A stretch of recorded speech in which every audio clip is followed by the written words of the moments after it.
We are in Felling, Gateshead. Perhaps not the most inspiring view. But, if we turn around, the remains of the Friar's Goose beam pumping engine house.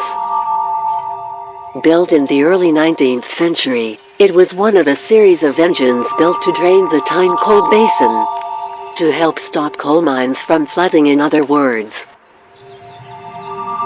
Around 1840 it looked like this. In 1832, this area hosted the Battle of Friar's Goose. Colliery owners, attempting to evict miners and their families from the tied houses they occupied, employed armed police to do their dirty work. The miners, not to be outdone, liberated some of the guns for themselves. The police fired on the miners, who fired back, causing the police to retreat. Surprisingly, there were no fatalities. The police later arrested around 40 people, apparently on an ad hoc basis, along, it is said, with considerable police brutality. We're heading down towards the River Tyne. There it is.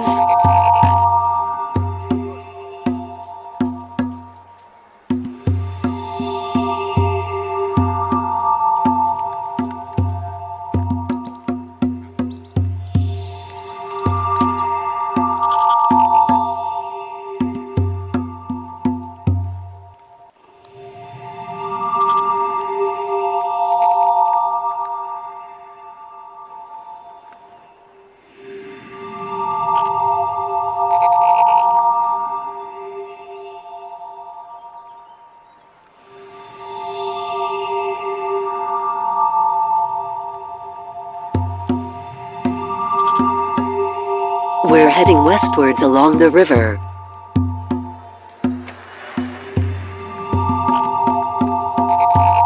Didn't see him coming.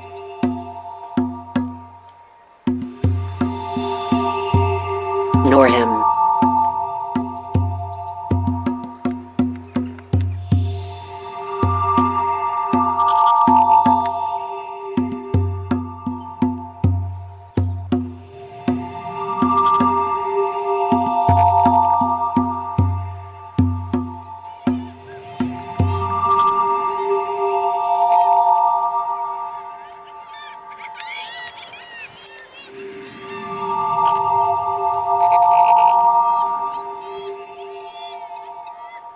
The Kittiwake Tower.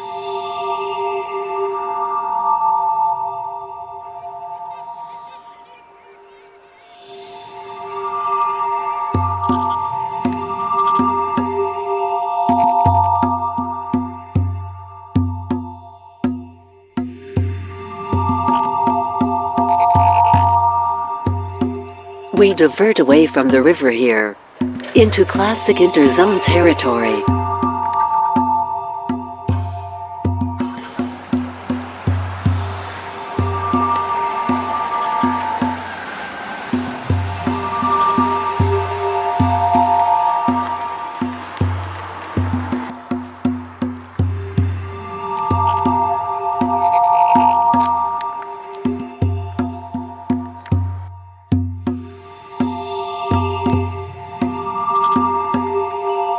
Our first view of the Tyne Bridge. From the interzone, towards the shiny new Gateshead.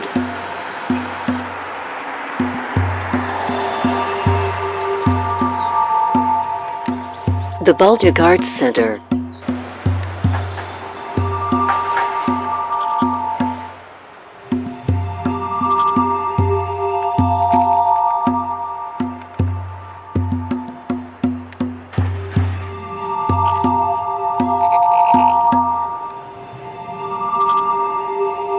If you're into bridges, you'll love this.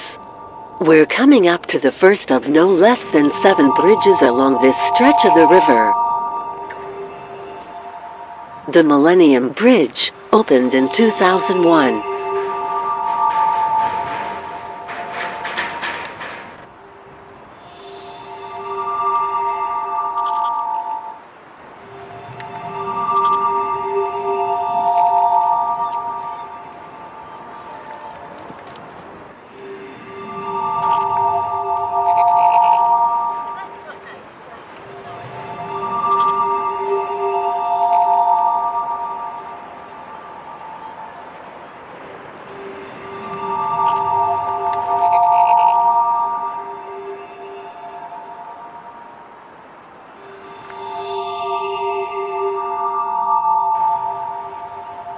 Sage Gateshead. Concert venue and musical education center, opened in 2004. Named in honor of accountancy software company the Sage Group. You know society has reached a certain depressing level when arts venues are named after accountants.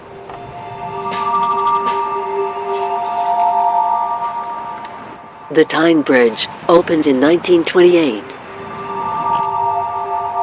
The company that built it was notable for the input of Dorothy Buchanan, the first female member of the Institute of Civil Engineers.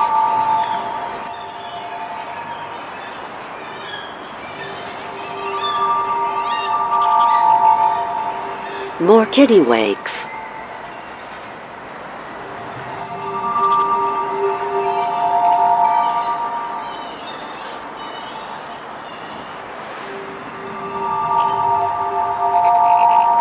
Blue plaque alert.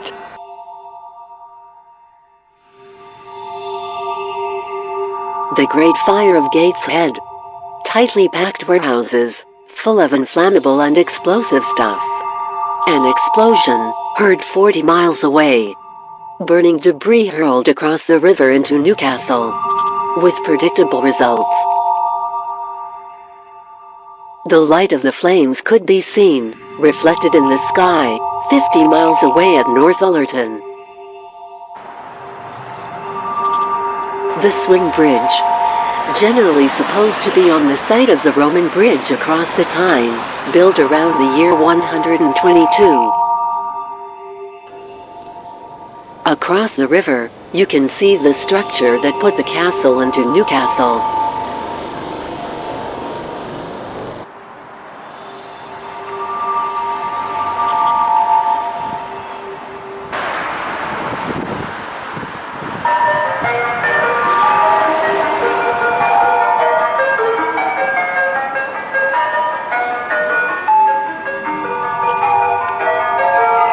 And the bridges just keep coming. Number 4. The high-level bridge of 1849, designed by Robert Stevenson. It's a double-decker bridge, rail traffic on top, road traffic underneath.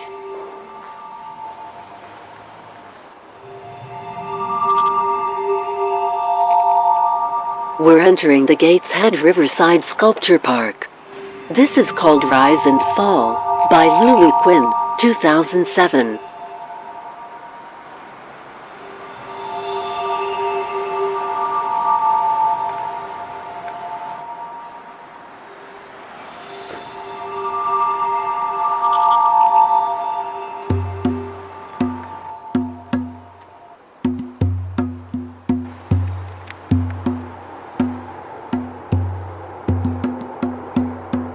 Around here somewhere is one of my favorite sculptures. Ah, there it is. Cone, by Andy Goldsworthy, 1992. It used to be less overgrown. Here are some photos from around 30 years ago.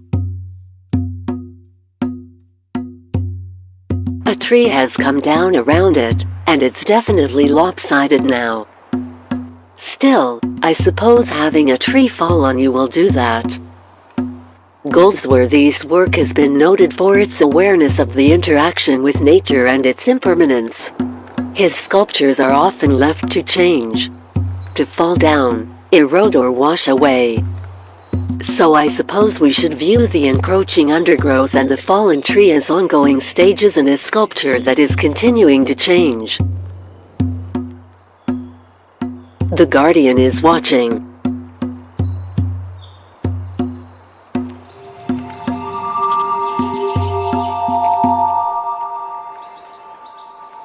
And a little further down this slope we find Rolling Moon, by Colin Rose, 1990.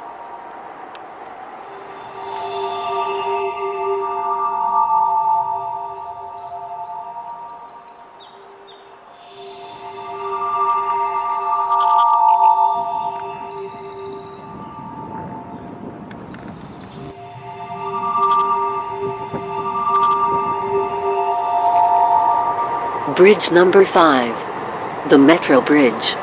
otherwise known as the Queen Elizabeth II Bridge. Opened in 1981, specifically to carry the Tyne and Wear Metro across the river.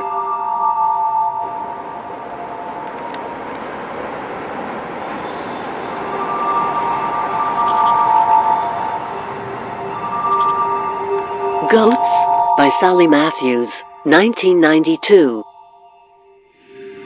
A herd of scrap iron goats, hiding in the undergrowth.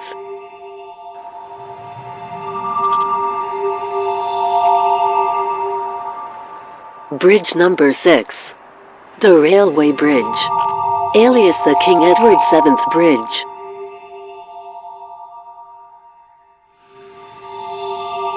Opened in 1906, and described as Britain's last great railway bridge.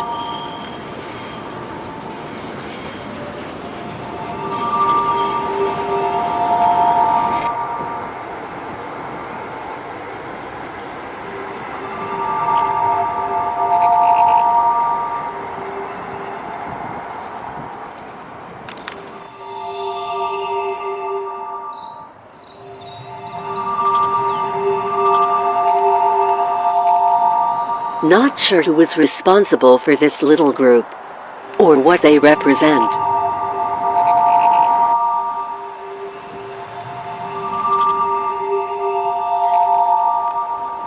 We're at the 7th, and final, bridge of this walk. The Red Hugh Bridge, opened in 1983. This is actually the third Red Hugh Bridge, having been preceded by bridges of 1871 and 1901. This sculpture, Once Upon a Time, by Richard Deacon, 1990, is positioned on the surviving abutment from one of the previous bridges.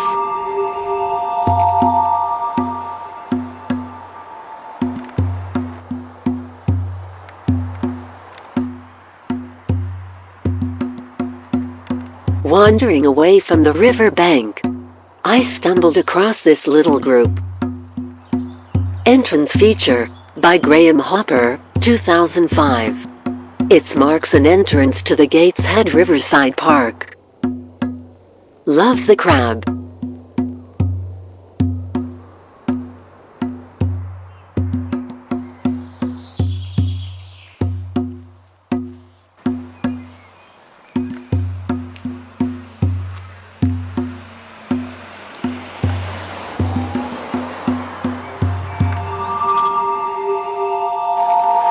Back down towards the river.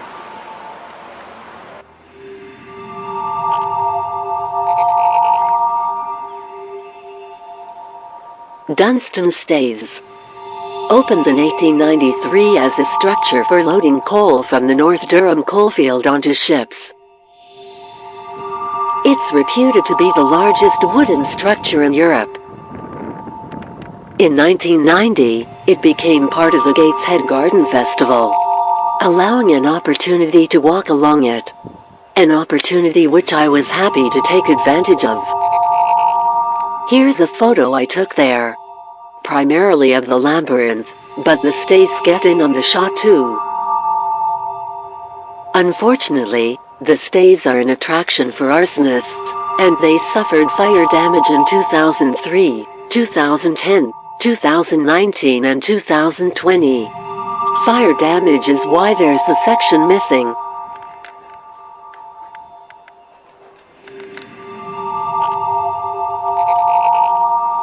Well, this is as far as we're going today. We end the walk here. Hope you enjoyed the trip.